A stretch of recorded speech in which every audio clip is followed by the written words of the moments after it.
안녕하세요. 방금 전 시간은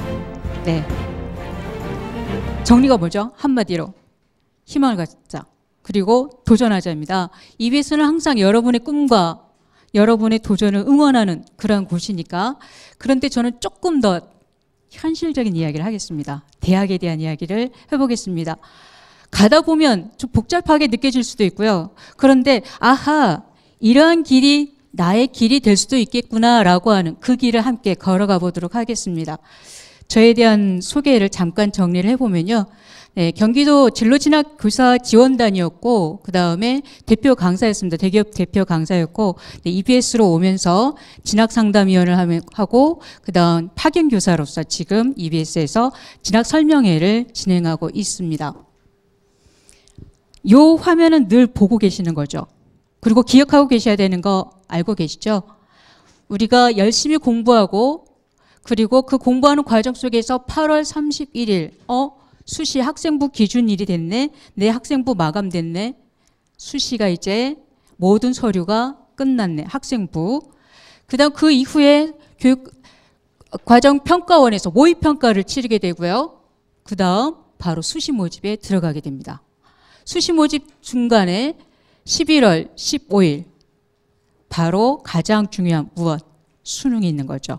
이 수능 이후에 수능 결과 받고 수시 합격자 발표 마감 이때까지 있으면 정말 참 좋은데 우리가 6번의 원서를 써가지고 그 결과가 있으면 좋은데 등록할 수 없다면 수시 등록 기간에 나의 이름을 어딘가에 올릴 수가 없다면 언제 또 가야 되냐?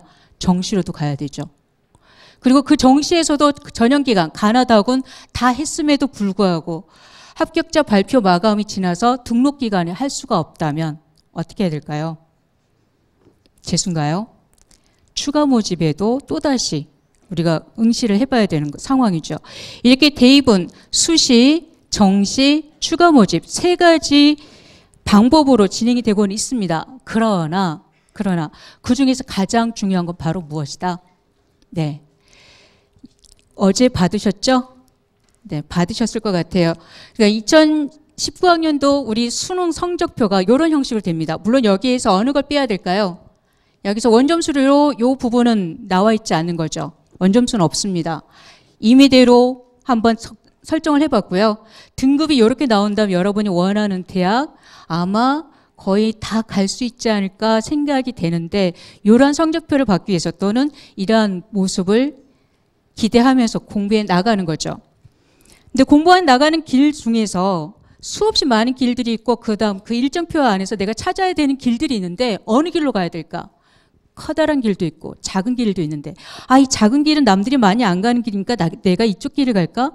근데 난 여기에 적합한가? 이런 고민들 해야 되는 시기가 바로 지금입니다. 수시라고 하는 게 76.2 그 다음 정시라고 하는 게 23.8 숫자를 왜 이야기하느냐? 숫자 왜 이야기할까요? 많이 가는 친구들 그리고 많은 친구들이 거기에서 대학에서 뽑고 있기 때문에 내가 그 전형을 또는 그 방법으로 대학을 선택해야 하기 때문인 거죠. 그 중에서도 제일 중요한 게 바로 뭡니까? 학생부 교과전형과 학생부 종합전형입니다. 이걸 뭐라고 하죠? 학생부 위주라고 하는 거죠. 그 다음이 논술, 그 다음 적성 이렇게 진행이 되는데요. 그 이후에 정시라고 이야기한 거 바로 수능 가장 중요한 건 끝까지 수능까지 잘 가야 된다라고 하는 것을 잊지 마셔야 되는 거고요. 지금 인원상으로도 아까 말씀드렸지만 서울, 수도권, 지방 전체 다 해서 23만 명을 수시해서 선발합니다. 정시는 8만 8천 명 정도만 선발한다라는 거죠. 그럼 이 좁은 길을 가는 것, 정시를 가는 것보다는 수시를 통해서 한번 도전 더 하고 그다음 또다시 정시를 도전하고 추가 모집까지 가는 길을 선택해야 되지 않을까라고 하는 걸 말씀드리는 거고요. 또다시 아까 가장 중요한 교과 전형 그리고 종합 전형, 학생부 위주 전형에 대해서 말씀드렸는데 거기에 대한 인원이 이렇게 많이 설정되어 있다라고 하는 것도 기억해 주셨으면 좋겠습니다. 첫 번째입니다. 교과 전형의 특징에 대해서 말씀을 드릴게요. 표가 있습니다. 수시 전형별 합격 비율인데요. 뭐가 가장 높은가요? 교과 전형이 높습니다. 종합이 아닌가? 아닙니다. 교과 전형이 높습니다. 그리고 종합이 그 다음인데 특이하게 뭐가 또 있을까요? 면접? 이상한데 아까 선생님이 말씀하실 때 면접 전형이 있다고 말씀 안 하셨는데 왜 면접이 있지? 네, 면접은 또 뭘까요? 플러스입니다. 어디에다 플러스? 교과 전형인데 무엇을 치르고 면접을 하는 겁니다. 종합 전형인데 면접을 하는 겁니다. 그럼 면접에 대한 대비가 되어 있지 않다면 교과가 있다고 하더라도 종합이 스펙이 잘 쌓여져 있다고 하더라도 어떻다? 어려울 수 있다라는 거죠. 그래서 아까 선생님께서도 말씀드렸다시피 면접에 대한 대비 또는 자신감 또는 자기를 드러내는 표현 이런 것들이 중요하다는 거죠. 거기도 저도 역시 살짝 경험이 있는데 제가 중대 면접을 준비시키는 과정이었습니다. 물론 이때 면접 때 항상 그 난관에 부딪히는 아이들은 여학생은 없습니다. 남학생이죠. 왜 그럴까요? 여학생은 안 해도 돼요. 거기까지. 아닙니다. 선생님, 전 더 얘기하고 싶어요. 이렇게 할 정도로 계속해서 말을 합니다. 남학생은요. 네. 네. 네? 네. 이렇게 하고 끝나죠. 따다다다다. 이렇게 해서 끝나는데요. 그때도 마찬가지였습니다. 어떤 한 친구가 면접을 보러 갔는데 누구야? 선생님이랑 일주일 동안 한 연습을 해볼까? 선생님 저 말 잘하잖아요. 실제로 일상생활에서 말을 정말 잘합니다. 축구도 잘하고요. 사진도 잘 찍는 친구고 활동력이 아주 뛰어난 친구입니다. 그래서 선생님 저 말 잘하잖아요. 그래도 말 잘하긴 하는데 면접은 좀 다르지 않겠니? 선생님이랑 연습 좀 하자. 아니 괜찮아요. 제가 가서 잘하고 오겠습니다. 그래도 두근두근 저 혼자만 걱정인데 전날까지 한 번만 연습하고 가자. 아니에요. 저 믿어주세요. 그래 파이팅 보냈습니다. 끝나고 왔습니다. 어떻게 했을까요? 잘 보고 왔니? 라고 물어보기 전에 오죠. 와서 선생님 망필이에요. 네, 왜? 교수님이 저 기분 나쁘게 하잖아요. 교수님 기분 나쁘게 했대요. 학생을. 무슨 얘기니? 가서 자리에 딱 앉았는데 세 분의 교수님이 앉아 계셨는데 가운데 교수님께서는 학생 오늘은 수고 많았어요 라고 이야기하고 그 다음에 어떻게 왔어요? 그리고 계속해서 웃으면서 얘기하니까 네 얘기했는데 바로 옆에 있는 교수님께서 공부 좀 별론데? 라고 한마디 딱 했대요. 별론데? 라고 한 단어가 꽂힌 거예요. 그럼 어떻게 할까요? 부족하지만 더 열심히 하겠습니다. 그러한 기회를 중앙대에서 줬으면 좋겠습니다. 라고 이야기하는 게 우리가 배우는 거잖아요. 기분 나쁘니까 이 아이가 저의 제자입니다. 가만히 앉았다가 이렇게 그래서요. 라고 했습니다. 진심입니다. 그게 사나이의 자존심이라고 생각을 했던 거죠. 이러한 경우가 없었으면 하는 게 바로 면접에 대한 대비인 거고요. 여기서 교과에 대해서 잠시 더 말씀을 드리면 작년이죠. 작년 고려대가 논술을 없애버렸습니다. 그래서 쾌재를 부른 친구들도 있을 거고 또는 안타까운 친구도 있었을 텐데 논술을 없애면서 무엇을 강화시켰냐? 면접을 강화시켰죠. 고교 추천 1도 그렇고 고교 추천 2도 그렇습니다. 올해는 이름이 학교 추천으로 바뀌었습니다만 원 전형의 모의 면접 문항입니다. 자, 위에는 학생부 기반 13분 내외라고 하는 것은 학교생활 기록부만 가지고 13분 동안 질의응답을 하는 거예요. 교수님과. 그 다음 두 번째는 제시문에 대한 이야기를 하는 것이고 세 번째는 토의 토론인데요. 제시문 속독 40분이라고 이야기하는 것은 자연계, 그다음 학생부 기반이라고 하는 게 인문계라고 생각을 하시면 됩니다. 그래서 위에 보면 토론 내용의 주제였습니다. 밑에가 인문계의 주제였습니다. 요 내용을 가지고 아무런 자료가 없는 모의 면접 문항만 제시되어 있고 아무런 대비도 못하고 있었을 때 저희 반 아이가 제가 가르치고 있던 반의 학생 한 아이가 운이 좋은 거죠. 이 전형을 쓰게 됐어요. 또 운이 안 좋다고 한다면 더 좋은 아니라 어느 한 대학을 쓰지 못하게 된 상황에서 이 대학을 쓰게 됐죠. 어떻게 준비했을까요? 계속해서 친구들과 연습을 했습니다.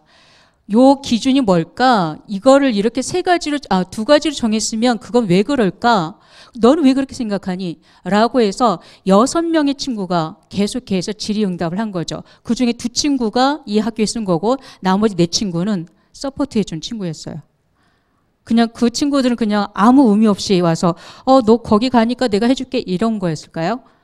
다른 대학에 면접 전형에 지원했던 친구들, 종합 전형에 지원했던 친구들 같이 계속 이야기하는 기회를 가졌던 거죠. 이 기회를 통해서 사실은 고대에서 거의 비슷하게 문제 유형이 나왔고 거기에서 토론을 주도했고 거기에 평가가 좋게 나와서 합격한 사례가 있습니다. 학생부 교과 전형을 정리해 드리겠습니다. 고대 아까 방금 말씀드렸죠. 내신을 봅니다. 중요합니다. 고교 추천 1은 내신 봅니다. 학생부 우수자 전형이라고 생각해서 교과 전형이니까 제가 여기다 넣었겠죠. 고교 추천 2는 종합 전형입니다만 1은 올해는 학교 추천 1, 여기는 교과 전형입니다. 따라서 여기에서 보시면 내신도 보고 면접도 제시문 면접 그리고 토익 토론 면접 봅니다. 거기다 수능까지 있습니다. 이게 뭘까요? 세기합 6, 세기합 7. 네, 최저 기준입니다. 괜찮죠? 채울 수 있습니다. 한양대 교과 유명합니다. 없네요. 아무것도 안 보고 뭐만 볼까요? 내신만 봅니다. 그래서 유명한 일화가 있죠. 한양대는 어느 교과든 누가 합격한다? 1.0, 1.0, 1.0이 합격합니다. 실례로 작년에 1.02가 어디죠? 교육학과에 떨어졌습니다. 1.02가. 근데 그 친구는 서울교대 합격을 했죠. 물론 이게 순환이 되기는 하지만 조금 더 어려운 전형이 될 수도 있고 또는 치초합이라고 할 때 내신에 대한 어떤 불리함이라는 걸 많이 고민해 보셔야 되는 상황이고요. 중앙대 같은 경우에 새롭게 생긴 여기에 내신 면접이 아니라 사실 이 부분에서 서류 기반, 서류만 가지고 평가하는 겁니다. 면접은 없습니다. 그리고 여기에서 내신 수능을 가지고 뽑는 중앙대 전형이고요. 이화여대 같은 경우에 내신과 면접을 보는 전형이, 교과 전형, 학교 추천 전형이 있습니다. 외대, 시립대, 홍대 계속해서 나타나고요. 숙명여대, 국민대, 숭실대, 세종대, 단국대, 인하대, 아주대 이렇게 돼 있는데 자, 숭실대 같은 경우에는 내신과 수능을 가지고 뽑습니다. 이기합 2개 영역에 6입니다. 자연계는 7입니다. 다소 다른 대학보다는 낮을 수 있는 최저를 가지고 있죠. 이걸 충족한다면 학생부 우수자 전형 충분히 지원이 가능하다라고 하는 것이고요. 아주대 같은 경우에는 비교과가 어떤 거죠? 출결과 봉사라고 하는 건 알고 계실 겁니다. 최저 기준에 대한 고민이 있다면 우선 이걸 알아보셔야겠죠. 정리된 건 이미 있을 겁니다. 교실 뒤편에도 있을 것이고 또는 어떤 자료들이 전부 다 있을 것이고 EBS 안내에도 있을 겁니다. 근데 내가 좀 알아봐야 될 것 같아요. 본인이. 그러면 그 학교에 어디? 입학처를 갑니다. 입학처에 가면 2019학년도 입학 전형계획이라고 하는 게 아직까지 5월 이전이니까요. 여기 있고 여기를 클릭하면 입학 전형계획에 대학 수학 능력 자격 기준이라고 하는 내용들이 나와 있습니다. 어느 대학이든 이런 내용으로 최저 기준을 한번 확인해 보시는 것도 필요할 것 같습니다. 작년의 결과는 아직 나와 있지 않고 취합되지 않았습니다. 정리 전이고요. 그 전에 자료를 한번 보여드린다면 학생부 교과 전형의 내용입니다. 직윤, 연세, 그 다음에 고려대 학추라고 하는 학교장 추천 전형입니다. 그래서 고교 추천 전형 이전의 자료인 것이죠. 한양대, 이화여대, 홍대 보면 가운데 있는 요 수치들은 평균 그리고 최저, 최고 이렇게 생각을 해보시면 될 것 같습니다. 자, 요거는 또 다르게 생각을 한 겁니다. 작년 자료, 그러니까 아까는 재작년 자료인데 작년 한번 추정해서 이 정도로 합격하지 않았을까라고 해서 자료를 모아서 정리해 봤습니다. 그랬더니 고려대 고교 추천 1에서는 내신 1.2 정도면 충분히 합격을 하고 그들의 수능 평균은 276점이라고 하는 100분이 276이라고 하는 것으로 생각을 해볼 영어를 뺀 100분입니다. 이렇게 생각을 해볼 수 있다라고 하는 것이고요. 밑에 홍대 같은 경우 학생부 교과 2.2에서 263이다라고 하는 것도 추정하고 짐작하고는 있습니다. 물론 다시 5월에 발표가 나야 또 비교할 수 있을 것 같습니다. 자연계열입니다. 역시 이미 발표된 자료를 보여드리면 서울 직윤 1.25, 그 다음 학교 가장 추천 전형 고려대 같은 경우에 1.3입니다. 동국대 1.74인데 2.63까지 혹은 숙명여대도 아주 큰 폭으로 벌어져 있다는 게 보이시죠. 이것의 특징은 뭐냐면 교과 전형의 특징은 뭘까요?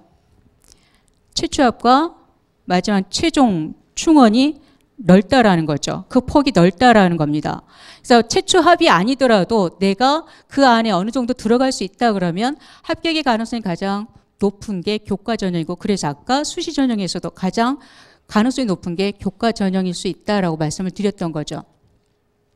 마찬가지 교과 전형에서 자연계열의 합격 분포를 한번 추정을 해본 겁니다. 그래서 국민대 교과 전형, 교과 성적 우수자 전형 같은 경우에 2.4 정도로 지원이 가능하지 않을까 자연계열에서 생각을 해보고 있습니다. 교과 전형에서 이게 다른 전형이 아닌가요? 다른 전형이 있는 건데 이게 왜 여기 있는 건가요? 그런데 적성 전형이라는 이름으로 따로 하진 않습니다. 교과 전형 안에 적성고사를 통해서 선발한다라고 하는 것을 넣었는데요. 적성고사를 실시하는 대학들을 소개해 드리겠습니다. 고대 세종, 송대 세종, 그리고 가천대 을지대, 삼육, 서경, 성결, 수원, 평택, 산기대, 한신대, 한성대 이렇게 되어 있는데, 이 대학들을 그냥 아는 것보다는 내가 유리한 과목, 내가 유리한 유형의 시험을 선택해서 지원해 보는 게 좋은 거죠. 근데 사실은 내가 국영수가 아주 잘 나오는 친구들이 적성을 공부하는 건 아닙니다. 어떤 친구들이 공부할까요? 모의고사가 고만고만, 내신이 고만고만. 그런데 어느 한 과목이 좀 해보면 할 수 있겠다. 근데 최저 떨어진다고 하더라도 6, 7등급까지 뭐 하락하지는 않는 것 같다라고 한다면 적성으로, 그리고 내가 내신이든 모의고사든 수학은 3, 4등급은 잘 유지하고 있다라고 하면 적성을 많이 지원하는 편입니다. 자, 두 번째로 종합전형에 대해서 말씀을 드리는데 입시 중심이라고 제가 정리를 해봤습니다. 종합전형이 왜 입시 중심일까? 전체적으로 선발 인원이 가장 많기 때문에 그렇죠. 물론 전체 대학에서 많은 건 교과전형입니다. 그래서 이게 전체 지역으로 간다면 41.4라고 하는 교과전형이 더 많지만, 우리가 주요하게 가고 싶어하는, 또 내가 지원하고자 하는 대학은 종합전형에 많이 치중되어 있습니다. 그래서 종합전형을 대비하는 것이죠. 이 종합전형에서 본다라고 하는 건 자기소개서, 그리고 면접, 추천서, 거기다가 학교생활기록부가 이렇게 잘 어우러져 있어야 되는데요. 그중에서 가장 중요한 건 뭘까요? 학교생활기록부죠. 학교생활기록부고, 거기에서 그 다음 자기소개서, 추천서가 있는 데도 있고 없는 데도 있고, 그 다음 면접, 있다면 면접을 잘 봐야 그게 통과의 어떤 기준이 될 겁니다. 옆에 보시면 학교생활기록부만 제출하고도 종합전형으로 선발하는 대학들이 있습니다. 한양대, 전남대, 경동대, 가톨릭 관동대, 상지대 같은 경우에는 학교생활기록부만 봅니다. 다른 걸 준비할 필요가 없다라는 거죠. 난 바쁜데, 혹은 나는 이걸 해보는데 그래도 좀 안정적으로 이러한 대학에 또는 어느 종합전형을 한번 써보고 싶은데 자기소개서를 준비할 시간 없을 것 같아 라고 한다면 학교생활기록부만 보는 대학에 지원을 해야 되는 거죠. 그게 더 유리한 것이고, 학생부와 자소서만 받는 대학, 추천서를 받지 않는 대학들이 있습니다. 그 대학에서는 강원대, 강릉 원주대, 가톨릭 관동대, CKU 리더 전형, 그다음 외대, 경기대, 국민대, 동국대, 고려대 일반 전형. 일반 전형은 추천서가 없습니다. 그런데 학교 추천 1, 2는 추천이란 단어가 들어가니까 추천서가 필요한 거죠. 그래서 여기에 보시면 고려대 학추가 있는 것이고요. 서울대, 성균관대, 연세대, 원주까지 해서 학교생활기록부도 받고요. 당연히 들어가는 거고요. 자기소개서, 추천서까지 들어가는 대학들이 있습니다. 여기에서 서울대 같은 경우에는 뭐까지 조금 더 들어갈까요? 네, 고교 프로파일이 들어가죠. 그래서 학교의 어떤 상황을 더 잘 알아본다라고 하는 것도 감안을 해보시면 좋을 것 같고요. 지금 세 가지 방법에 대해서, 방향에 대해서 한번 말씀드리겠습니다. 학교는 종합 전형에서 가장 많이 보는 건 학교입니다. 학교에서 어느 부분을 볼까라고 하면 이 학교는 탐구 활동이 어떻게 이루어지고 있지? 동아리 활동은 어떻게 이루어지고 있을까? 교내 토론대회는 몇 명이 참가했지? 그리고 100일장은 어떻게 치러지고 있을까? 다양한 체험학습이 이루어지고 있다는데 어떻게 되지? 라고 하는 것들을 살펴보게 되는 거죠. 이거는 내가 하는 게 아니라 학교가 하는 거니까 관심 없는데, 이게 아니라요. 이런 학교에 있는 다양한 활동들에 내가 얼만큼 적극적으로 참여했는지를 살펴보는 게 종합전형입니다. 내가 학교에서 해준 게 없어요, 이게 아니라 학교에 있는 행사에 내가 참여하지 않은 게 아닌가, 이런 것들을 고민해 보는 게 학교고요. 교실입니다. 맨 위에 보시면 출발점이자 종착이라고 돼 있죠. 종합전형의 출발입니다. 교실에서 어떠한 생활들이 이루어질까? 친구들과 협동학습이 이루어지고 실험, 실습, 연구활동도 이루어지고요. 자기 주도성을 보여주면서 새로운, 필요하다면 내가 한번 도전해보는 모습도 보여줄 수 있는 곳이 바로 어디? 교실입니다. 나 혼자만 독서실에서 공부하다가, 나 혼자만 어떤 학습실에서 공부하다가 이런 주제로 고민했다, 이런 게 아니라 그걸 나누어야 되는 것이고, 나눔 과정이 있을 때 선생님께서 이 학생 이 주제에 대해서 관심을 갖고 있구나 라고 기억하시면서 어디에다 기록할까요? 학교생활 기록부에 기록할 수 있는 기회, 표현의 기회가 주어진다라는 겁니다. 공부라고 하는 건, 종합전형에서 필요로 하는 공부라고 하는 건 학교 안에서 이루어지는 걸 가장 좋아하고요. 그 학교 안에서라고 하는 건 또다시 어디서? 교실에서 이루어지는 거. 교실에서도 특히 어디에서? 수업 시간 중에서 이루어지는 걸 좋아합니다. 그래서 선생님과 친구, 그 안에서 어떤 문제 해결 능력을 보여주었는지, 너는 정말 적극적으로 잘 참여했는지, 그리고 수업이 토의 토론, 다른 사람 이야기를 듣고 나의 이야기를 잘 전달하고 있는지, 이 과정들이 제시되고 있는지를 살펴보는 거죠. 그런데요, 이런 내용들은 어디에 다 들어갈까요? 학교에서, 교실에서 공부를 어떻게 했는지 어디에 들어가 있을까요? 학생부에 어디에요? 네, 교과세부 능력 특기사항, 과세특이라고 이야기하는 과목 세특에 들어갈 수 있는 내용들이 여기입니다. 근데 우리는 지금까지 어떻게 공부했냐면, 맨 앞에서 공부하고, 네, 선생님. 네. 이렇게 한다면 과세특이 어디 들어갈까요? 집중력이 좋고, 흡수력이 좋고, 수용력이 좋음. 이렇게만 얘기 나오겠죠. 문제 해결력이 좋다거나, 자기 주도성이 뛰어난다거나, 새로운 지적 탐구심을 보여주면서 끊임없이 도전하였다라고 한 내용이 들어갈까 못 들어갈 거예요. 그게 어렵다라는 거예요. 그래서 다양한 활동들을 친구들과 함께, 그리고 선생님과 함께 질의응답을 통해서 해 나가야 된다라고 하는 것을 말씀드려 봅니다. 그래서 이것도 한번 보여드릴게요. 서울대에서 제시를 한 겁니다. 우리는 이렇게 평가를 한다라고 이야기한 건데요. 서울대 지원자 A와 B 똑같은 학교라는 거 아시겠죠? 1학년 1학기가 표준편차 이렇게 나와 똑같고 다 똑같습니다. 아, 같은 학교 학생이구나. 그리고 이 친구는 올 1등급이고요. 이 친구는 2등급 2개나 있네. 그러면 우리가 이걸 정량적으로 아까 교과 전형처럼 한다면 A 학생이 아주 잘한 겁니다. 그런데 서울대나 또는 종합전형을 실시하는 종합전형의 평가에서는 B 학생도 뭔가 특별한 또는 다른 내용이 있지 않을까라고 더 살펴본다라는 거죠. 그 내용이 바로 뭘까? 보시면 1학년 1학기 때 A 학생은 89점으로 1등급을 받았고요. B 학생은 87점으로 2등급을 받았습니다. 차이가 뭘까요? 네, 문제 하나 차이였습니다. 문제 하나가 내신 등급 하나를 결정 지은 거죠. 3학년 1학기 때 1등급이었고 또다시 B 지원자는 3학년 1학기 때 2등급인데 원점수 차이가 몇 점? 1점 차이입니다. 이렇게 가능하죠. 그러면 이럴 때 우리는 저렇게 저 학생이 가장 뛰어난 학생이니까 뽑을래, 이게 아니라요. 종합전형에서는 큰 의미가 없는 것 같은데 93점이나 94점이나 같은 친구 아닌가? 같은 능력을 보여줄 수 있을 것 같은데 라고 해서 정성적으로 평가한다라는 거죠. 더더군다나 한 번 더 보시면 성실하고 차분하게 수업을 잘 듣는 학생이다라고만 돼 있다면 이 B 친구는 논리적인 이해력이 타의 추종을 불허하고 자기가 모르는 내용이 있을 때마다 선생님을 찾아와서 계속 질문을 끊임없이 반복하는 학생임. 더군다나 수업이 끝났음에도 불구하고 학생의 질문이 이어짐으로 인해서 다음 수업에 진행할 수 없을 정도로 궁금함이 많은 친구임. 이렇게 된다라는 거죠. 그러면 이 학생의 지적 탐구력이 좋을까요? 이 학생의 지적 탐구력이 좋을까요? 차이가 있는 거예요. 그렇게 보여줄 수 있는 공간이 어디냐면 교실이고, 그렇게 시간이 언제냐면 수업 시간이고, 그것을 어떻게 보여주냐면 수업 시간에 궁금증을 가지고 질문해 본다라는 거죠.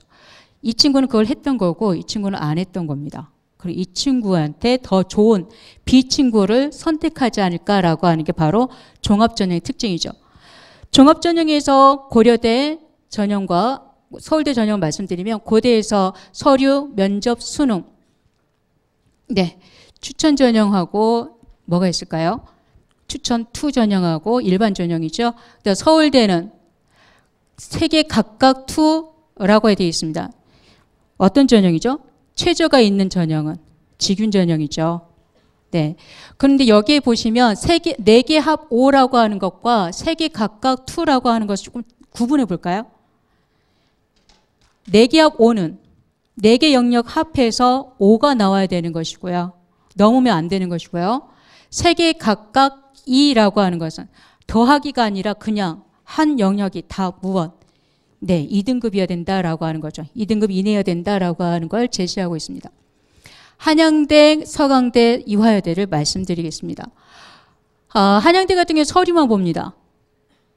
서류만 보는데 그 서류가 뭐만 있을까요? 학교생활 기록부만 봅니다. 자기소개서 추천서 없습니다. 그러면 이 학생은 무엇을 가지고 평가하느냐? 학교생활 기록부에 나와 있는 세부 능력 특기사항이라든지 맨 뒤에 있는 행동발달 의견을 그 선생님의 각 1학년, 2학년 선생님이 추천서로 대신하겠다라는 거죠. 그래서 그 내용 꼼꼼하게 다 읽습니다. 서강대 같은 경우에는 서류와 수능으로 뽑는 전형과 일반 전형과 서류 100으로 뽑는 자기주도 전형, 이 2가지로 나뉩니다. 그래서 내가 더 유리한 게 어떤 거, 수능이 잘 나온다면 뒤쪽 전형을 선택하는 것이고, 내가 서류가 스펙이 아주 좋고 잘 대응할 수 있다라고 한다면 앞에 전형 서류 100으로 지원해 나가야 되는 거죠. 여기 여학생들이 앉아 있는데요. 이화여대 같은 경우에 서류와 수능으로 바뀌었습니다. 여태까지 미래인재 전형에서 뭐가 있었는데요? 면접이 있었습니다. 근데 올해부터는 면접이 없습니다. 면접이 없다라는 건 뭐가 강화된다라는 건 최저가 강화되고 최저 충족 요건이 합부를 가를 수 있다라고 하는 거죠. 그래서 이화여대는 이렇게 변했다라고 하는 것도 보여드리고요. 숙명여대, 세종대, 외대, 단국대, 홍대 이렇게 진행이 됩니다. 예, 지지난해에 합격 점수대를 보여드리는데 요거는 사실 의미가 없는 거죠. 이미 성균관대를 볼까요? 성균 인재 전형입니다. 평균 1점인데요. 이 학생도 합격한 사례가 있다라는 거죠. 물론 뭐 특목고겠죠. 아니면 또 다른 학생에게 어떤 특별한 내용이 있는 친구잖아요. 라고 맞습니다. 그런 친구일 수 있는데 교과 전형보다는 끄트머리가 더 깁니다. 꼬리가 길다라는 거죠. 왜 그럴까요? 성적을 가지고 단순하게 성적만으로 뽑는 게 아니라 뭐로 뽑으니까 네, 학교 생활을 통해서 선발하기 때문에 그렇습니다. 그게 종합전형이어서 이렇게 나타나는 것이고요. 자연계열도 비슷하게 형성이 됩니다. 시립대 같은 경우에 그 다음 건대 자기추천 경우에 4등급 때까지도 합격한 사례가 있고, 그리고 물론 최초 합은 아주 좋은 성적을 또 유지하고 있고 평균도 그렇게 나타나고 있습니다. 경희대 합격한 학생의 후기를 한번 보여드릴게요. 경희대 처음에 대기하면서 10분 동안 문제를 보고 들어가서 바로 문제 답변하는 형식이었다. 근데 이런 걸 질문하더라. 과제 연구를 했다는데 그게 뭐냐. 진로 희망이 수학교사라고 돼 있는데 왜 응용수학과에 들어왔느냐. 이런 질문. 그리고 자율동아리 활동에 대한 질문이 계속해서 수학에 관련된 질문, 여기 학과에 관련된 질문이 있었는데 이 친구는 이렇게 한 거죠. 기분 좋은 면접을 간 거예요. 동국대 이미 합격하고서 간 거니까. 꽤 편하게 봤고요. 기다리는 시간이 엄청 길어서 이런 능청도 좀 보여줬어요. 한숨 자도 괜찮았다. 왜? 마음이 편했으니까. 그 마음 편했으니까 조금 더 열심히 아니라 좀 더 편하게 면접에 대비했을 수도 있겠지만 면접 보기 10분 전에 공통 문제를 보면서 답변을 생각했고 문제는 쉬웠고 아마 자기가 좋아했던 수학에 관한 문제였기 때문에요. 배경 지식 다 얘기가 나왔고요. 면접관님이 오히려 질문할 것이 많았는데 아쉽다라고 이야기할 정도로 자기가 알고 있는 바를 계속해서 설명해 주었다라는 거죠. 그래서 딱 나오자마자 이거 합격 각이다라고 얘기를 했던 친구입니다. 이 친구가 조금 더 특이하게 제시했던 거는 환경 지킴이 관련 질문, 수학이랑 관련 있나요? 라고 했던 거죠. 영어 과목에 대한 질문, 수학이 아니라 왜 영어에 대해서 질문하시지? 그 다음에 독서 관련 질문, 빅데이터, 최근에 어떤 이슈에 대한 이야기도 기억을 해서 여기 사례를 적어놨습니다. 또 다른 학생인데 중앙대 자연계 학생입니다. 최초 합 건축공학과 학생인데요. 보시면 자기소개서 따로 학교생활 기록부 내용 따로따로 질문했습니다.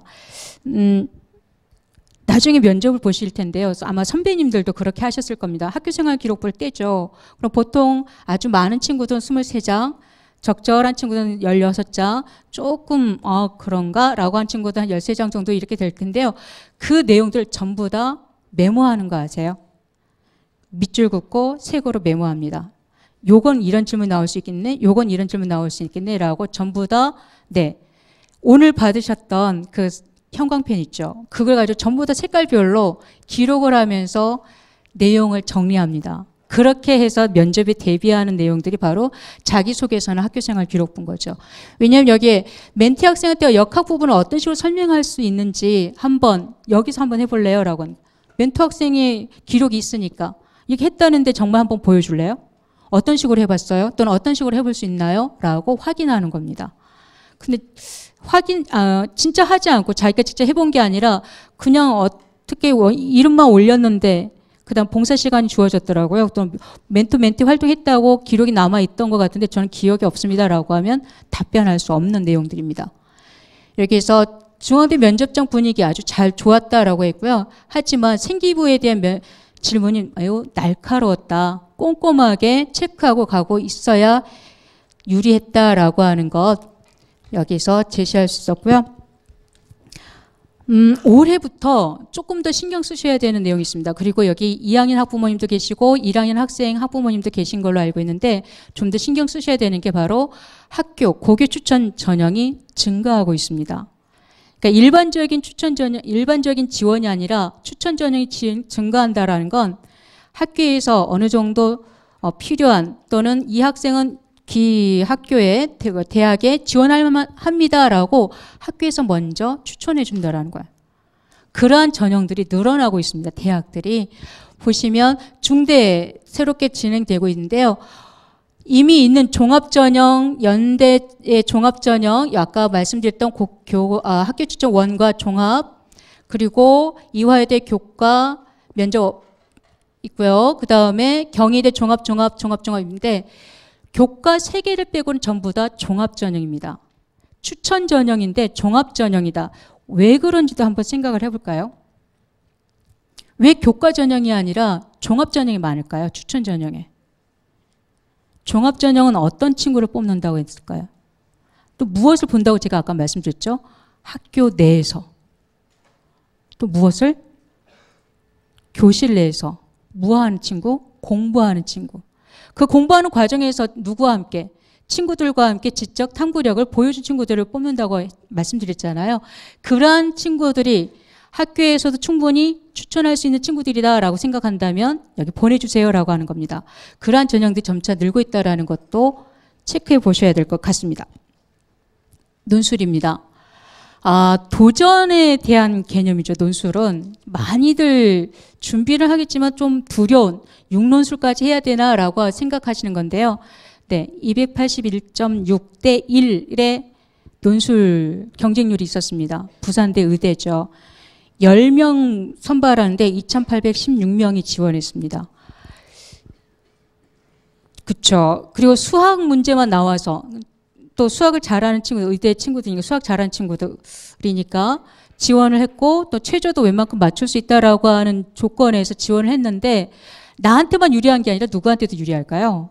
다른 친구들한테 유리한 게 사실은 논술 전형입니다. 그럼에도 불구하고 대비는 필요할 수 있죠. 왜? 수도권에서 많이 선발하니까. 내가 가고 싶어하는 대학들이 어디에 있다면 수도권이라면 근데 내가 가지고 있는 다양한 조건들이 맞지 않다면 무엇으로? 논술이나 적성이나 다른 방법을 찾아야 되는데 논술이 한 방법이 될 수 있다라는 겁니다. 가장 중요한 건 수능 최저 기준을 충족한다면 논술에서 합격할 가능성이 좀 더 많다라고 하는 것이고요. 묻지마 지원, 실질 경쟁률 차이가 뭐냐면 281.6개 실질 경쟁률, 여기에서 수능 최저를 맞추는 친구들이 절반입니다. 그리고 논술 문제를 푸는 친구들이 또 절반입니다. 그럼 실질 경쟁률이 그만큼 낮아진다라는 거죠. 그러니까 논술에 대한 것을 공부한다 했을 때 또는 대비한다고 했을 때 내가 수능 기준을 최저 기준을 충족할 수 있는지를 많이 고려해 보셔야 될 것 같습니다. 논술 실시하는 대학에서 서울 지역, 인천 지역, 경기 충남, 광원에 연세대 원주 있고요. 울산대 의대까지 이렇게 전국적으로, 전국이 아니라 대체로는 수도권, 그리고 대구에 하고 부산에 지방 거점 국립대 이렇게 진행이 되고 있는 거죠. 이 대학들은 지원할 때 무엇보다 경쟁률이 많이 신경 쓰셔야 될 것 같습니다. 왜 그럴까요? 뭐가 없어서? 수능 최저가 없습니다. 수능 최저가 없다라고 하는 건 나의 논술 실력으로 도전 가능하다라고 누구나 생각하고 또 실제로 내가 어떠한 기준에서 합격했는지 좀 떨어졌는지 좀 불확실할 수도 있는 거죠. 그래서 많은 친구들이 도전해왔지만 또 많은 친구들이 어려움을 겪기도 하는 대학입니다. 많이 고민해 보시면서 고민하면서 지원해야 되는 대학이죠. 특히 서울시립대 같은 경우에 작년까지는 뭐가 있었죠? 고등학교 추천이 있었습니다. 제한이 있었는데 올해부터는 없기 때문에 누구나 지원이 가능합니다. 자, 다른 예로 한번 드려볼게요. 건축공학과 같은 경우에 13명 경쟁률이 47.2였습니다. 그런데 실질 경쟁률은 10.3이었다라는 거죠. 내신 등급이 4.5에서 최저 6.3까지 학생들이 합격할 수 있고 합격했고 그리고 논술 총점에서 43점을 맞아도 합격했다라고 가장 낮았던 공간정보공학과도 있습니다만 이 정도로 보여준다라는 겁니다. 그런데 보시면 자연계열 학생들의 점수와 여기 인문이라고 되어 있는 이 부분 있죠. 인문이라고 하는 점수 차가 조금 있죠. 인문계 친구들은 잘 쓰고요. 그 다음 자연계 친구들은 점수 풀어내는 과정이 조금씩은 다르다라고 하는 것. 점수 방법도 산출 방법도 다르기도 합니다만 논술을 대비할 때는 대학에서 가장 먼저 이걸 먼저 찾아보셔야 됩니다. 논술 가이드북 이걸 찾아보시고 그 다음에 대학에서 나 이 대학을 한번 지원해 볼래 라고 한다면 EBS를 찾아보시는 거고요. 선행학습 영향평가 결과 보고서라고 하는 게 있습니다. 많이들 들어보셨죠? 선행학습 영향평가 결과 보고서랑 우리 대학은 선행학습과는 관계가 없고 고교 교육과정에 충실하면 충분히 풀 수 있는 내용으로 되어 있습니다 라고 하는 건데요. 여기에 항상 홈페이지 제시되어 있습니다. 그것을 선택해서 살펴보고 채점의 기준안까지도 확인해 보시는 게 좋습니다. 답풀이만 보시지 마시고요. 그 다음에 이렇게 썼네라고 모범 답안만 보지 마시고 이렇게 평가하는구나, 이렇게 채점하는구나, 거기까지 살펴보는 게 논술에 대한 대비책입니다.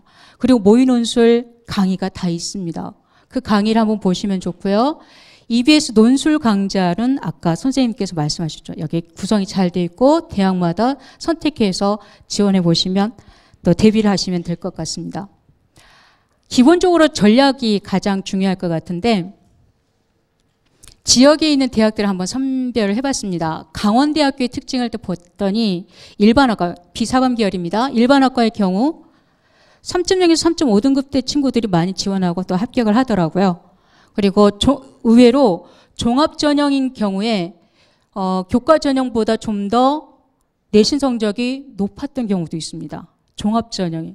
그래서 교과전형이 더 높으니까 난 여기 안 될 거야 이렇게 하는 것보다 추이를 조금 더 살펴보실 필요가 있습니다. 그리고 수도권의 숭실대와 인하대 전형과 지원하는 학생들과 강원대를 지원하는 학생들이 겹치는 경우가 있습니다. 그래서 어느 선택까지 내가 여기 이 학과는 안정권 또는 여기는 좀 도전권으로 생각해보지 했을 수 있다라고 생각하는 대학이 바로 강원, 숭실, 인하 요 삼각형에서 찾아보셔도 되고요. 재작년까지는 학과 모집이었죠. 학과 모집이었는데 작년부터 학부 모집입니다. 그래서 그 전의 데이터와 작년의 데이터는 다릅니다. 그리고 작년 데이터를 올해 데이터로 어느 정도 비교해 볼 수는 있지만 또 고려해 보실 게 한 번의 경우 수잖아요. 경우의 수가 한 번밖에 없는 거잖아요. 이래 추이가 있는 게 아니라 거기에 대한 조금의 계산도 또는 판단도 필요한 내용이라고 생각을 하고요. 춘천교대 내신 2.0 이내에 있어야 되겠죠. 교대라고 하는 측면에서. 그런데 강원교육 인재 전형에서 달라졌습니다. 그 전에 심층 면접에서 이번에는 그냥 교직 적성 면접을 치르기만 하면 됩니다. 간편하게. 왜 이런 전형이 나타났을까요? 변화가 생겼을까요? 심층 면접을 통해 가지고 여기 우리 춘천교대에 오겠다라는 친구들을 떨어지는 경우가 있는데 그 친구들을 다 흡수하겠다라는 겁니다. 왜요? 우리 춘천교육을 책임질 교사를 양성하겠다라는 거죠. 좀 더 면접을 쉽게 하면서 부담감 없이 한번 도전해봐라라고 하는 거고요. 수입 전형이 아닙니다. 수입이라고 하는 어떤 프로그램인데요. 올해부터 교육부나 또는 여러 과학기술 그 관계에서 실시하고 있는 사업입니다. 소프트웨어 교육강화 지원 사업인데 초등학교 선생님들이 어느 정도 컴퓨터를 할 수 있는 또는 이용할 수 있는 또는 그걸 운용할 수 있는 능력이 된다라는 걸 강조하는 것을 지원한다라는 겁니다. 그 요거는 어떻게 활용할 수 있을까요? 네, 자기소개서에 수혜에서 저는 컴퓨터를 통해서 이렇게 초등학생의 코딩을 이렇게 가르칠 수 있습니다. 또는 이렇게 해서 소프트웨어 교육에 담당할 수 있습니다라고 하는 것이 나의 또 다른 능력으로 보여줄 수도 있다라고 하는 거죠. 연대 원주 같은 경우에는 2, 3등급 초반에서 그리고 가장 대표적으로 우리 원주시 전체가 보건 클러스터이긴 한데요. 그러한 관련 학과가 잘 구성되어 있는 대학입니다. 근데 무엇보다 최저가 있다라고 하는 것을 간과하지 않으셨으면 좋겠고요. 강릉 원주대 같은 경우는 3.0에서 5점대 학생들이 많이 합격을 하더라고요. 물론 학과마다 편차가 있습니다. 강릉에 있는 학과와 원주에 있는 학과가 다르고 또 원주에 있는 학과 중에서 보건복지학과는 한 등급 더 높았다라고 한 특징도 발견할 수 있었습니다. 가톨릭 관동대와 경동대 같은 경우에는 실무 위주의 학과들이 많이 개설되어 있습니다. 그래서 오히려 이 학과에서 멀리 있는 학과라고 생각하지 않고 수도권 친구들이 많이 지원하고 있는, 그래서 좀 더 활성화되고 있는 대학이라고 생각을 했고요. 한라대는 저는 이거 조사하면서 알게 된 건데 2.0대 친구들을 따로 선발하더라고요. 그 친구들 추천 전형 뽑아서 취업까지, 그 기업에 있는 취업까지 보장해 준다라고 하는 것도 특징적으로 말씀드릴 수 있습니다. 정리를 이제 해보겠습니다. 3년 내내 학종 대비했고 우수하고 그다음 학교 성적 모의고사 비교하니 그나마 내신이 좋고 이러한 경향이 있는 친구들이다라고 한다면, 혹은 지금부터 이렇게 할 수 있을지 않을까라고 생각한다면 수시와 정시 중에서 어떻게 하냐? 네, 수시를 당연히 하셔야 됩니다. 내가 유리한 걸 해야죠. 그러다가 안 되면요, 안 되지 않게 더 노력하는 거죠. 네. 두 번째, 내신 관리를 잘 못했어요. 그리고 이거 향상되기도 좀 어렵지 않을까요? 지금 저희들 3학년 때도 다들 열심히 해요 라고 하는, 그리고 면접 실기도 이거 다 어떻게 지금 하나요? 내신 6등급, 모의고사 4등급, 모의고사가 조금 좋기는 한데 라고 한다면 어떻게 할까요? 네, 당연히 정시죠. 이 부분에서는 많이 판단은 빨리 하셔야 될 것 같기는 해요. 그런 얘기가 있잖아요. 선생님, 저 지금 내신을 저는 정시판인데요. 전체 1, 2학년 때까지 전부 내신 했더니 7등급이에요. 이번 3학년 내신 공부해야 될까요? 뭐라고 말씀하시겠습니까? 그냥 편하게 하렴. 하지 말라고 못하고요. 편하게 하렴. 근데 너의 중심은 무엇이다? 네, 그렇게 생각을 해야 되는 거죠. 내신 준비가 좀 부족합니다. 나 면접 실기 준비하지만 자신 있는 거다 하긴 해요. 근데 자신 있는 건 아니에요. 계속 똑같이 떨어지고 똑같이 그냥 비등비등 올라가도 큰 차이로 올라가지도 않고 이런 경우가 있다. 그럼 어떻게 할까요? 둘 다 해야 됩니다. 선생님, 떨어지는데요. 선생님, 저 내신도 7등급이고 모의고사도 7등급인데요. 네, 둘 다 해야 됩니다. 수시에도 써야 되고요. 정시도 써야 됩니다. 실제 예시를 든다면 저희 제자애가 정말입니다. 내신이 8.7입니다. 대학 갈 수 있을까요? 대학 못 간다고, 대학 갈 수 없다고 언제 결정을 내렸냐면요. 저한테 3월 상담할 때 딱 얘기한 게, 선생님 전 대학 못 가요. 왜? 내신이 8.7이에요. 그거 아주 너무 잘 기억하고 있는 거예요. 그래서 어떡할 건데, 그래서 그냥요, 대학 안 가려고요. 그래서 사업할 거예요. 라고 해서, 그래. 라고 이야기했는데, 그 다음 친구들이 한 명, 두 명, 세 명에서 한 달 동안 계속해서 이게 순환하면서 상담을 하는데, 끝날 무렵에 한 번 더 상담 신청을 합니다. 이 친구가, 8.7 친구가. 선생님, 저 공부해도 돼요? 아, 그럼. 하지 말라고 하지 않지. 그럼 해. 근데 또 한 달 후에 저한테 왔습니다. 그게 5월이죠. 아, 정말 날 좋을 때입니다. 몇몇 친구들은 벚꽃 구경 간다고 학교 안 나오고 있을 때 그 친구가 선생님한테 왔습니다. 선생님, 저 공부해도 안 되는데요. 그쵸. 공부해도 안 되죠. 왜냐하면 뭐가 중요한데 잘 모르니까요. 그런 상황에서 그래도 막 해보면 열심히 하면 성적이 오르는데 안 되니까 안 하더라고요. 그럼 대학 갈 수 있나요? 라고 하는데 못 간다라고 얘기 못 하잖아요. 어떻게 할까요? 그래도 해봐. 그래도 하자. 결론. 수시 때 원서 썼습니다. 원서 쓰고 정말 그 대학에 낮고 낮은 대학을 썼습니다.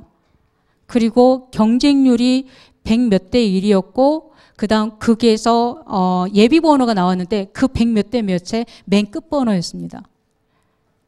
제가 이런 얘기를 하는 이유 아시겠죠? 결론은 어떻게 됐을까요? 네, 마지막 날 전화 왔습니다. 합격했다고. 애들이 다 빠져나간 겁니다. 그렇게 해서, 근데 이 친구가 마지막에 제가 원서를 쓸 때 2번 이야기했습니다. 원서 쓸래? 원서 쓰자.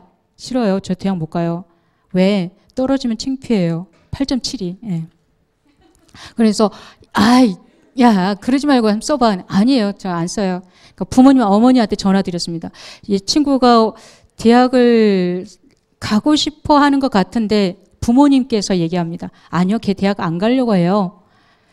그러면 어머니 제가 한번 얘기해보고 대학 가겠다 그러면 원서 써도 될까요? 네, 그렇게 하세요. 라고 하셨는데 썼습니다. 됐고 지금 부모님과 함께 너무나 기쁘게, 부모님과 함께는 아니죠. 부모님이 집을 구해주셨고 이 친구는 그 대학에 아주 잘 다니고 있는 거죠. 자, 이렇게 정리를 해보시면 학생부가 우수하고요. 그 다음에 최저 기준까지 맞출 수 있다 그러면 정말 이건 상위권 친구들입니다. 학생부 교과로 지원하세요. 이 친구들도 상위권 친구들입니다. 종합전형 지원하세요. 대학이 달라질 뿐이죠. 전형이 달라질 뿐이죠. 다만 학생부 우수 전형에서는 뭐가 없지만 자기소개서 등이 없지만 서류가 없겠지만 밑에는 종합전형 서류가 있다. 그 준비가 잘 될 수 있는지를 확인해 보셔야 되는 거고요. 논술이라면 또 수학과 국어가 4등급 정도는 어느 정도 나온다라고 하면 당연히 적성, 나머지는 안 되고요. 나머지는 안 되고 이렇게 된다면 그다음에 특기자 전형이 있다 그러는데 특기자 전형은 다들 자기가 어느 정도로 지원할 수 있는지 이제 가늠해 보실 수 있을 것 같습니다. 요거 보여드릴게요. 어제 성적표 받으셨으니까. 기뻐하는 친구들과 실망한 친구들이 있었을 것 같습니다. 상위권입니다. 1등급 친구들이죠. 인문계열 친구들이 올라갈 9월까지 올라갈, 9월이 아닙니다. 11월 수능까지 올라갈 친구가 14에서 16%입니다. 나머지는요, 떨어집니다. 인문계는 그나마 나아요. 자연계를 보면 90%가 떨어집니다. 1등급 친구들이. 그래서 1등급, 나 3월, 1등급, 아싸, 좋아할 게 아니라는 거죠. 그러면 도대체 누가 올랐을까? 2, 3등급 애들이 올랐나? 아니죠. 2, 3등급 애들은 그래도 오르긴 오르죠. 아까 애들보다 조금 더 많이 올랐는데 그래 떨어집니다. 자연계 친구들은 더 많이 떨어지죠. 여기 자연계 친구들 있는데 더 많이 하락합니다. 그 밑에 있는 친구들 또 확인해 볼까요? 더 떨어지는 거죠. 이 친구들은 유지하는 폭이 조금 아까보다는 조금 있는데 이 자연계 친구들은 아예 유지 그룹이 없습니다. 그냥 푹푹푹 내려가는 거죠. 왜 그럴까요? 지금 성적이 11월 수능까지 간다라고 하는 그 기도를 믿고 있는 거죠. 종교적 신념을 막 갖게 되는 거 아닙니까? 잘 나왔다면. 그리고 안 나왔다면 지금부터 정리하는 거죠. 난 안 나와라고. 그거 아니에요. 왜 이렇게 안 됐을까요? 물론 중간에 뭐 재수생이 들어갔다거나 아주 신과 같은 존재들이 여기 있다거나 괴물 같은 녀석들이 있으니까 안 올라가는 거야 라고 하지만 그 안에 본인이 있을 수 있어요. 올라가는 친구. 근데 많은 사람들이, 많은 재학생들이 공부를 안 한다라는 거죠. 이렇게 합니다. 저 성적 계속 떨어진데 하루에 얼만큼이나 공부해야 돼요? 기출은 몇 번이나 풀어야 돼요? 가장 많은, 제가 EBS 상담이라고 한다고 그랬잖아요. 거기 올라오는 내용들입니다. 그럼 뭐라고 답변할까요? 몇 번 푸세요? 몇 번 푸세요? 10번 푸세요? 라고 할까요? 아니면 죽을 때까지 푸세요? 뭐라고 할까요? 네. 학생들은, 진짜 공부하는 학생들은 이렇게 합니다. 최대한. 공부 안 하는 친구들은요, 그냥 이 질문만 계속 합니다. 선생님, 저 어떻게 해요? 오늘은 다른 선생님한테, 선생님, 오늘 저는 어떻게 해요? 라고 이 질문만 합니다. 그러다 보니까 대책이 없는 거예요. 이런 것도 많이 이제 고민되실 거예요. 흔들리지 않고, 언제 가장 흔들릴까요? 당장 4월부터 흔들릴 겁니다. 왜요? 이제 꽃바람이 이제 불잖아요. 노래도 달라지고. 이때 흔들릴 때 어떻게 할까요? 이거예요. 흔들리지 않으려면 주변에 신경 쓰는 게 없어야죠. 봄이네 끝. 바람부네 끝. 이렇게 해야 되는 거죠. 그런데 다양한 봄이 오니까 이런 방법으로 해야 되겠다. 비 오네. 이런 방법으로 해야 되겠다. 저 친구는 이런 책을 보내. 나도 그 책을 봐야 되겠다. 이렇게 해서 계속 변화시킨다는 거죠. 나만의 공부법이 생길까 안 생길까요? 안 생깁니다. 기출 어떻게 풀까요? 정답 있죠? 몇 번일까요? 뭘까요? 네. 오지선다 외울 때까지, 답이 아닌 게 왜 답이 되는지까지 알 때까지 공부하는 겁니다. 그게 공부죠. 한 영역만 안 올라요. 그거 어떻게 하죠? 대다수는 안 하죠. 근데 진짜 공부하는 친구들은 그 과목만 합니다. 암기가 안 된다라고 하면 암기가 될 때까지 해야 되는 게 정답일 것 같죠. 그런데 많은 친구들은 왜 안 되지? 고민만 합니다. 이런 경우는 조금 저도 많이 있는 것 같긴 해요. 불안해요 라고 하면 불안하니까 더 보는 거예요. 그러니까 또 다른 친구는 불안해서 아예 안 보죠. 불안해. 나 그거 보니까 더 떨려 라고 하면서 안 보죠. 아까 잠깐 합격 수기도 보여드렸지만 그런 친구들 보면 이렇게 공부했다는데 저한테도 적절할까요? 그냥 합니다. 나의 방법으로. 계속 합니다. 그런데 계속 남의 길을 따라가다 보면 어려움이 생긴다라는 거죠. 거기에서 조금 판단을 해 주셔야 되고, 우리 오빠들은 여기 앉아있는 남학생들 많이 경험하는 거죠. 체력 관리 어떻게 하세요? 네, 축구하죠. 축구한 다음에 피곤하니까 잡니다. 네, 잡니다. 그리고 좀 깨어나서 공부해야지라고 하는데 또 축구하러 갑니다. 이렇게 하는 거죠. 그런 경우가 바뀌어야 된다는 거예요. 그다음에 가끔 이럴 때 있어요. 가끔 난 열심히 공부하다 보니까 옆에 친구는 여친이 생기는데 나 왜 난 여친이 안 생길까? 뭐 이런 우울증이 생길 수도 있어요. 어떻게 하실래요? 네, 맞습니다. 울면서 공부하십시오. 울기만 하면 안 됩니다. 울면서 공부해야 되는 겁니다. 이 모든 과정에서 저는 공부가 가장 중요하다는 걸 말씀드리긴 했지만 그 공부는 어디에서 이루어져야 되냐면요. 자습실에서 혼자, 내 집에서, 내 방 안에서 혼자, 이게 아니라 교실에서 이루어졌으면 좋겠어요. 교실에서 선생님의 수업을 들으면서 했으면 좋겠고, 그때 개념 노트라고 하는, 오답 노트라고 하는 걸 작성했으면 좋겠어요. 오늘 노트 표지 예쁜 거 받으셨죠? 네. 이것에 자기 이름 딱 써가지고 3월 24일 딱 적어놓고 내년에 펼치는 그런 일이 없었으면 좋겠습니다. 실제입니다. 이거는 진짜 인정각이죠. 다음 주 월요일부터 첫 시간에 어떻게 할까요? 수업 시간에 선생님 뭔가 질문하면, 또 수업 듣다고 모르면, EBS 선생님 그렇게 얘기하셨지? 라고 거기다 메모하세요. 활용하는 겁니다. 교과에서도 활용할 수 있고 종합에서도 활용할 수 있는 거예요. 오답 노트로 활용하시는 겁니다. 시사 노트로도 활용하세요. 요즘 뭐 토지 공개념인가 이상한 말이 막 나오던데, 요즘 뭐 이런 게 있던데, 요즘 요렇게 오늘 우리 대통령이 베트남 가서 이렇게 뭐가 사과한다는 유감 표현, 이거 왜 이런 얘기가 나오지? 그냥 기록해 보세요. 그리고 부모님한테 물어보시고요. 선생님한테 여쭤보세요. 그게 나중에 면접의 주요한 요소가 될 수 있습니다. 보고서 자료 노트도 될 수 있습니다. 3학년 1학기까지는 종합전형에 수없이 많은 대회와 기록이 가능한 거 아시죠? 보고서 작성도 가능합니다. 3학년 1학기까지. 보고서를 아주 대단하게 해가지고 출력해가지고 하는 게 아니라 나는 수업 시간에 이 질문에 따라서 이렇게 의문을 가졌는데 내 스스로 책을 찾아서 오답 노트에 또는 내 개념 노트에 이렇게 정리해서 했다. 이게 가장 좋은 자료가 될 수 있습니다. 그러다 보면 어느 때 또 활용할 수 있을까요? 자기소개서 1번에 활용할 수 있습니다. 자기소개서 1번 기억하십니까? 공부한 방법. 너 공부했니잖아요. 공부한 방법을 제시해 주세요라고 하면 다들 뭐라고 얘기해요? 영어 공부 열심히 했다. 3등급에서 1등급 올랐다. 네, 다들 그렇게 쓰더라고요. 100명 중에 100명이. 그리고 영어 공부가 아니라 수학 공부했다. 수학이 정말 어려웠는데 너무 어려워서 내가 1시간 동안 그 자리를 움직이지 않고 열심히 했더니 답이 보였다. 뿌듯했다. 다들 그렇게 쓰더라고요. 100명 중에 100명이. 그럼 어떻게 구분하실 겁니까? 여러분이 공부한 방법이 없잖아요. 그 공부 방법을 요 노트를 통해서 활용해 주셨으면 좋겠어요. 그러다 보면 이런 과정도 거치게 되겠죠. 요 친구들처럼 공부를 하게 될 거예요. 당장 여러분 아까도 말씀드렸지만 4월에 얼굴에 갑자기 이렇게 펴지는 친구들이 있어요. 5월에 하얘진 친구죠. 포실포실하게 살이 올라오는 친구들이 있어요. 왜 그럴까? 부모님이 고생한다, 힘들지, 뭐 한약에다가 무슨 밥에다가 뭐 이런 거 막 줘요. 막 살이 올라요. 힘은 넘쳐나요. 공부는 안 돼요. 날은 따뜻해요. 그럼 어떻게 할까요? 슈퍼맨 됩니다.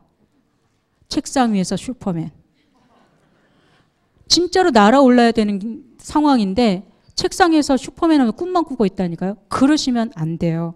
공부하는 시간을 계속해서 유지하면서 끝까지 언제까지요? 수능날까지 가셔야 돼요. 그런 게 있어야 수능날 흔들리지 않고 1교시에서부터 4교시까지 더 나가서 5교시까지도 시험을 마무리할 수 있다라는 거죠. 여기 보시면 여기 제 이름입니다. 고옥재. 네, 제가 상담을 하고 있습니다. 설명이도 하지만 여러분 궁금한 내용 어떤 것이든 다 답변을 해드립니다. 궁금한 내용이 있다면 여기 이 부분을 활용해 주시면 좋겠고요. 여기까지 제 설명을 마치도록 하겠습니다. 감사합니다.